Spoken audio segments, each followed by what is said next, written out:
জীবনের প্রতিটি প্রশ্নের উত্তর লুকিয়ে আছে গীতার প্রতিটি শ্লোকে। আসুন শ্রীমদ্ ভগবদ্গীতার আলোয় খুঁজে নেই আত্মজাগরণের পথ, সত্য, ধর্ম ও জ্ঞানের চিরন্তন দিশা।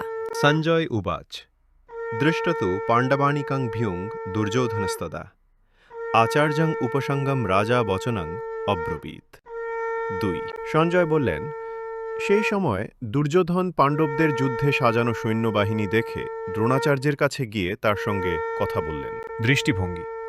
দুর্যোধন শ্লোকটির মাধ্যমে আমাদের শেখাচ্ছেন যে মানুষের জীবনে যখন প্রতিকূল পরিস্থিতি বা সংঘাত দেখা দেয়, তখন প্রথম কাজ হচ্ছে পরিস্থিতি পর্যবেক্ষণ করা। আধ্যাত্মিক পাঠ।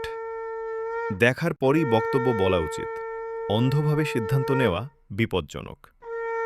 শ্লোকটি আমাদের মনে করায় যে জীবনের যুদ্ধে সচেতন ও যুক্তিসঙ্গত হতে হবে। ভিডিওটি ভালো লাগলে দয়া করে সাবস্ক্রাইব, লাইক, শেয়ার, কমেন্ট